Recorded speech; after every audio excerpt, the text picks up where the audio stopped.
Gustavo Velázquez les da la bienvenida a Contacto Deportivo.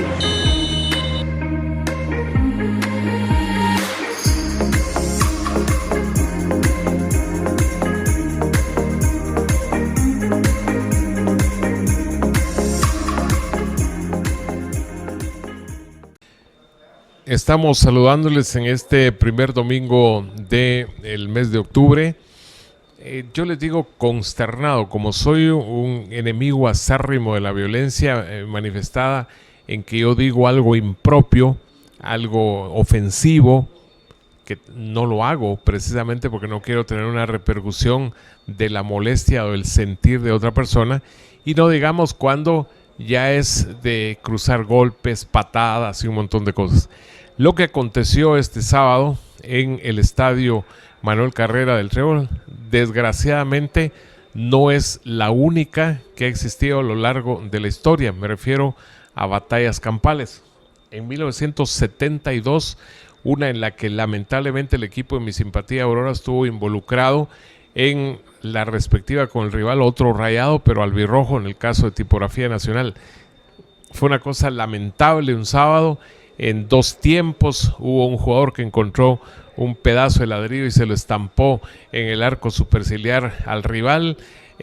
Un directivo de Aurora, equivocadamente, cuando empató a su equipo que estaba peleando con el campeonato municipal, se metió al campo, se enojó el arquero de Tipografía, se fue encima de ese directivo.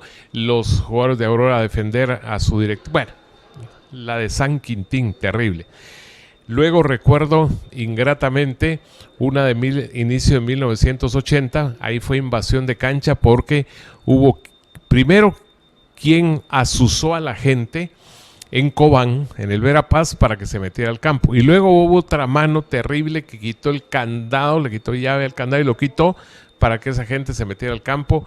Y el saldo, cuando yo venía vía aérea, porque en ese tiempo no se podía transmitir en directo, como ha ocurrido de unos años para esta parte, trayendo el material, y al sobrevolar por el Verapaz vi un montón de gente. Cuando bajé acá en lo que es la Fuerza Aérea, no la terminal aérea, sino la Fuerza Aérea, lo primero, al llegar a los estudios, en ese caso de Canal 11, me pregunté, mire, ¿y qué pasó con los muertos? Y fue la primera noticia que yo tuve. Después, en el noticiero de aquellos tiempos del 11, Teleprensa, pude conocer que mandaron a traer gente de la tropa. Uno de los de uniforme, soldado, se descontroló, se puso nervioso, accionó su arma y los primeros 4 que le cayeron encima las balas perdieron la vida. Hubo otra, hablando de cuando Municipal tuvo que jugar liguillas en inicio de los años 80 y que pues no terminó con muertos, solo porque Dios es grande, de verdad, porque esa batalla entre la gente de Municipal y de Pensamiento de Jalpatagua, que ya no existe, fue tremenda. Incluso hay una foto donde estaba por dejar caer un fierro sobre alguien agachado, que si no lo agarran, estaríamos hablando de que en aquella oportunidad falleció no sé quién al recibir un fierrazo en la cabeza. Es una cosa tremenda. Y lo de este sábado no se justifica bajo ningún punto de vista. Yo no estuve en el estadio, sino me refiero a las tomas que vi de la televisión y de la serie de reproducciones y titulares. Es una absoluta vergüenza que Guatemala aparezca hasta en broma en otras latitudes, en otras donde se califica muy severamente. En una de ellas, el titular que acompaña las fotografías y las tomas habla de que se portaron o actuaron como animales, y aquí yo apelo a la conciencia de cada una de las personas que intervinieron en el bochornoso incidente. A los que lo comenzaron, que son los que pues agitaron el hormiguero y salieron todas las hormigas, etc., una cosa terrible. A los que se comportaron, por ejemplo, los de la banca. Ustedes han visto escenas, sobre todo de Grandes Ligas, donde hay un pelotazo o algo y se vacían los dugouts y van todos y uno no sabe quién le da y a quién da, etcétera. Una cosa tremenda en esas escenas del béisbol, porque salen como 15 de un lado y 15 del otro, una cosa tremenda. Pero lo de este sábado, que incluyó el hecho, fíjense bien, para mí fallas arbitrales grandes, desafortunadas de el árbitro y su asistente número 2, porque se equivocan y desnivelan un partido que estaba con muchas infracciones, etcétera, pero 0-0. Luego, quienes, por ejemplo, uno de los oyentes en nuestra antesala deportiva de Nuevo Mundo, que estuvo ahí, nos dio, y ya conociéndolo a través de sus intervenciones, me luce una fuente confiable, don Jorge González, que dice que todo arrancó con un defensa de Shela, que él dice que no fue Moreno, sino el otro central, y en este caso, pues la chibolita del otro central caería en Rafa González. De que le dijo algo a Alvarado, Alvarado respondió y al primero que encontró fue a Moreno. Y de ahí se generalizó, porque eso lo estaban viendo en ambas bancas.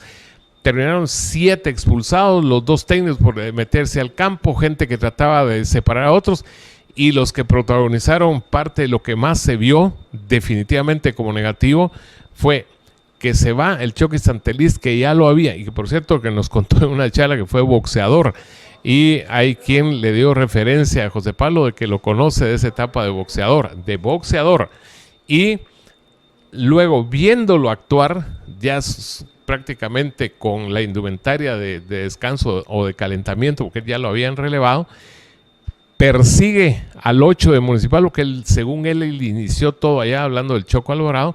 Hay un titular que se reproduce ahí de nuestro diario que dice, lo dejaron Choco, aprovechándose del mote que tiene Carlos.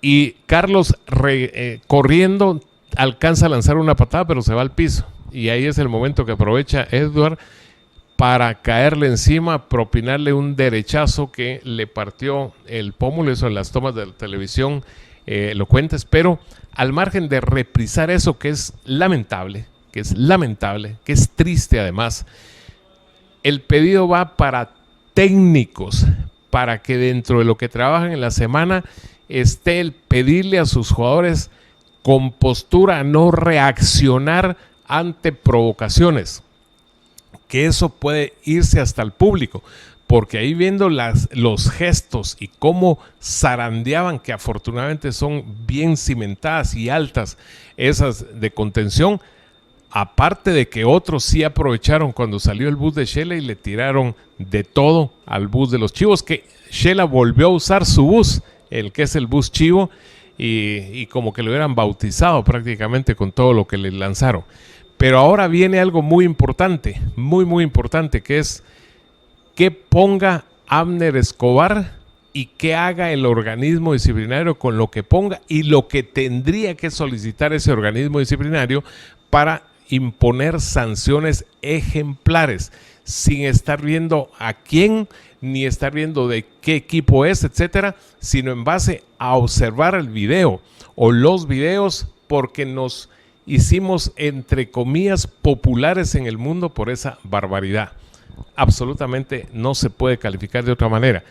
Y me contaban vía WhatsApp que sin tener, digamos, mucha repercusión en el sentido de más conocimiento, pero también que me dio esa versión vía WhatsApp desde anoche, de que también hubo trifulca en el partido entre Zacachispas y Comunicaciones B, que se adjudicaron los blancos con un gol de rueda de tiro libre sobre el final y que hubo apagón, etcétera.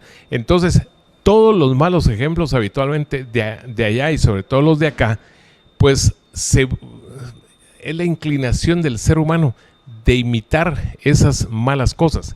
Y yo voy a mencionar otro nombre, Carlos Batres. Él fue el asesor arbitral y Carlos Alberto tiene la responsabilidad de detallar todo lo que se hizo, porque empezando por el central, marca un penal que no era, porque la falta cometía, que la hubo, de Ferreira agarrando el hombro primero y luego chocan los pies ahí abajo con Alejandro Díaz. Lo de la primera falta, que fue sobre el hombro, fue fuera del área. Y luego en el cobro, por ver aquello de la pelota y dónde está Eddie Danilo Guerra, no ve la invasión de área de Rudy Barrientos, que fue el que aprovechó el rechazo del arquero José Carlos García, que también nos reportaba don Jorge González que José Carlos le hizo señas indebidas a la gente. Eso es un error, como acaba de ocurrir que un jugador de Boca Juniors, calentando antes del clásico con River por la semifinal de Copa Libertadores de América, también hizo uso de señas indebidas de la peineta, como le dicen en España, que en este caso es subir los dedos medios de las manos, etcétera. Eso no puede ser. Y encima en condición de visitante, con el riesgo de que eso encrespe a la gente a invasión de cancha y ni quisiera imaginar. Con esto cerramos. Reflexión. Y me preguntaba José Pablo, que es un pichoncito en ese sentido, lo de las sanciones y demás. Lo que pasa es que los reglamentos los hacen los directivos desde siempre. Y entonces a la larga se cuidan la espalda en cuanto a que las sanciones no pasen de cierto límite que ellos mismos ponen. Ahí tendría que ser la liga con más energía, con más determinación, y la federación no avalando cuando son reglamentos, digamos, gallo-gallina, que solo dan la pantalla para producir alguna sanción. Ojalá, de verdad se los digo, es primera vez que lo hago así en comparecencia de esta manera, luego de los lamentables sucesos en el Estadio del Trébol. Pues puede ser en cualquier estadio, los protagonistas quienes sean, pero lo que pretendemos es que no se repita y hay que actuar con energía desde la cabeza y llegando a los miembros, que en este caso son los jugadores en el terreno y el público en las gradas. Gracias por la comparecencia. No se olviden que en Guates Bella está el video de la Virgen del Rosario. Gracias a don Juan Carlos Tugrijalva por el aporte del video que corresponde a la patrona de Xela, también Virgen del Rosario, allá en la Tierra de los Altos. Continuamos.